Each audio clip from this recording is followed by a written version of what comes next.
put a finger down if you just finished moving in to your new place on Sunday, only to be laid off by Wednesday, and it's almost end of day Friday, and you still haven't gotten paid, and you're just kind of freaking the fuck out because you have bills to pay, and I can only pay for the car rental with my paycheck, and I need the car to get around to go try to find a new job. I'm just kind of paralyzed with fear because I don't know what's going to happen.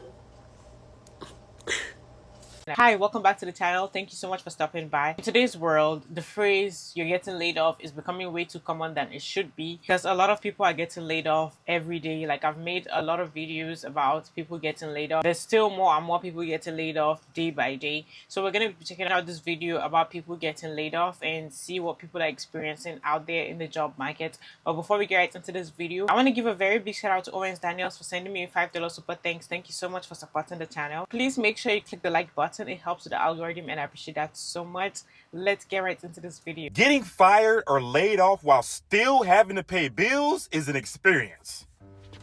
A grown ass experience. And don't let you not have no money saved up. Ooh. Now you scrambling, scraping for shit. You applying for unemployment, putting in 500 applications a day, signing up for DoorDash, signing up for Instacart. Life get real. And trust me, I know firsthand, because that was me 2 years ago getting laid off, trying to figure out what I'm about to do next. It was hell on earth. Sometimes you don't think about when you get all these bills that your income could just stop at one point. It could just stop. You come to work Monday morning happy as hell. Everything going good. Weekend was good. Everything was perfect. And then you see that 30-minute meeting with HR and your boss. Oh, my fucking God. Oh, my fucking. You get in the meeting, they start talking about, yeah, we're restructuring our core values of the company and your job has been affected. God damn it. Hey, just know if you got to deal with it, it's going to be all right. Life keep on going. You're going to end up a better person after it. I know I did. Breaking news, if you have not heard, 247,000 Americans have filed for unemployment. You heard me correctly, 247,000 Americans.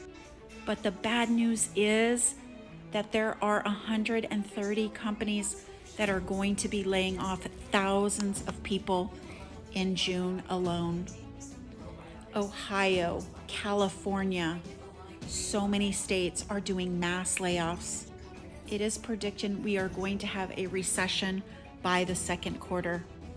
If you are not planning for a recession, you should be. Please get your finances in order. You need to cut back on spending. Please don't buy anything major right now, especially due to tariffs. And make sure that you are cutting back or eliminating on any expenses that you have and that you can. An emergency savings of 3 to 6 months in a high yield savings account. Let's prepare for the worst, but hope for the best. Drop a comment and follow for more. Can someone who's gotten laid off from corporate America and then not return to corporate America for their job, their next job, can you tell me what you did and then what you are doing now and how you got to the place where you are now? Because I got laid off a month ago, like exactly a month ago, and I was really sad about it. I'm very depressed about it. It's like been the hardest thing I've ever had to work through, probably. I lied. Having an anxious dog was the hardest thing I had to work through. But this is like, it's different. But can you tell me like how you decided what you were going to do next? How you took the leap of faith to do what you were going to do next? Did you have family support while you were figuring things out? Like, how did you do it? Because I don't, like, if I think about what I want in life, I don't want a corporate job, but I feel like that's the safest thing for me. That's what I've been doing for the past 10 plus years. Like, that's all I really know how to do. I don't know how to do anything else, even though I feel like doing something else would make me a lot more happy. So, all that said, if you can give me some guidance, advice, like, how did you break, I guess, out of the initial shock? Because I think maybe I'm still in shock. I'm like not okay. Just tell me what you did, how you got there. Please help, basically. Just please help me see a different path. I want to see a different path, and I can't. But I think it's because I don't know what I don't know. So please help me. So I got laid off on Thursday. Today's Monday, and I have a lot of thoughts. So let's talk about it. For reference, I'm 28 years old. I've been working in corporate America for, 8 years. I graduated college in 2018, and this is my second, technically third time getting laid off if you include a furlough from COVID. I was not expecting it at all. I was pretty blindsided, but I am super, super thankful for this layoff versus my last one, and let me explain to you why. The last time I got laid off, I was 24 years old, and I had just purchased my condo. So my first piece of property, the only piece of property I own, I used most of my savings to purchase it. It's truly my biggest accomplishment. And 2 months later, I had no employment. I vowed to myself from that moment on, I would never let myself feel so scared and so helpless ever again, because I truly wasn't sure what I was going to do. I was like, I think I'm going to be on food stamps. And my parents, just for a backstory, I had no assistance getting my house. My parents sent me dish towels as a thank you present. I 100% did this on my own. So it was 100% my responsibility to figure out what I'm going to do. With that being said, I then met my now fiance a year and a half later, and I live in his house, and we rent out my property still. So we do make a little bit of rental income. I also teach Pilates, and I own my own Pilates grip socks business. And I have done this weekend what is called redistributing my calories, now knowing one of my sources of income will be diminished. So I guess my biggest piece of advice here for women, because that's who I'm really talking to, but truly anyone, is do not put all of your eggs in one basket. I don't care if you have the best corporate job in the world. I don't care if you think you have the job security. I used to tell people that this was the job I was retiring to, and I absolutely got blindsided by this. But I do not have to worry about how I'm going to put food on the table or what I'm going to do when I wake up tomorrow, because I have 2 other sources of income, 3 if you count my rental, 3 other sources of income, but 2 other businesses, teaching Pilates and owning my Pilates sub company, that I can now put more of my calories in and redistribute while looking for more full-time work. I am not saying quit your job and going all in on being an entrepreneur. If that suits you, great. But I love corporate America. I've always loved the stability of it, but do not put all of your eggs in one basket. I don't care if it's a hobby, an interest, something you might kind of be interested in. Dive into it, explore it, and figure out how to monetize it, because truly, you never know when you're going to get a random meeting on your calendar that you're going to get laid off. I'm not trying to fearmonger. I'm just being realistic. And it's really important just for your character development and as a person to have a multifaceted personality, to be able to have hobbies that I've been able to monetize and take as something outside of work. I love teaching because I work from home and it gets me out of the house, but I also know I can kind of flow in and flow out of it as much as I want, depending on what I need in my life. So truly, if you have not already, especially everybody, but really women, because that's who I'm talking to, find something you're minorly interested in. It does not have to be the fire that's lit under your ass. It doesn't have to be your be-all, end-all passion project. You don't have to be obsessed with it every day. You're not going to be obsessed with anything every single day.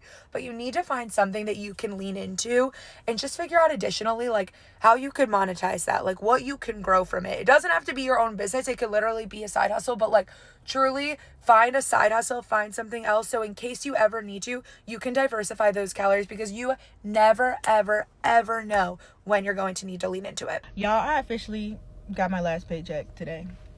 Let that sink in. I was a government contractor, and I officially got after 8 years at my job. I was not fired. We were all laid off. There were 350 government contractors laid off, and we all got our last paychecks right now, today. 350 people from one company. Let that sink in. 350 unemployed people that all do the same thing for a government contractor were laid off. And we are now all at the same time looking for jobs. Yeah, so when you tell me all this shit ain't real, let it be known. I'm grateful that I am in a position where I'm not running around like a chicken with my head cut off. However, 350 government contractors were laid off at the same time that do the same thing and are looking for the same type of job. Yeah. Okay, I'm gonna get through this without crying. I just got promoted to Associate Director of People. and on Friday, I was laid off. This is a month after I was just promoted. I know TikTok is really good at helping people find their next landing. We were in the process of a new home, no longer able to do that. I've got over 9 years of experience in human resources, in people operations.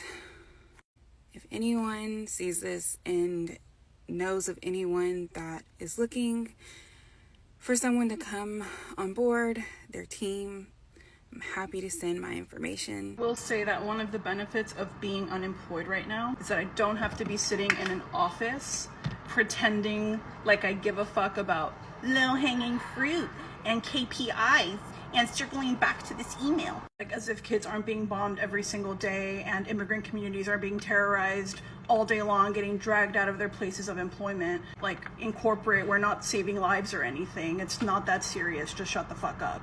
I got laid off in December and I'm still doing content creation as a side hustle. Before I was doing it because I loved it. Now I'm like fighting for my life, like genuinely trying to make every dollar I can on this app, and I feel like it's ruining my content.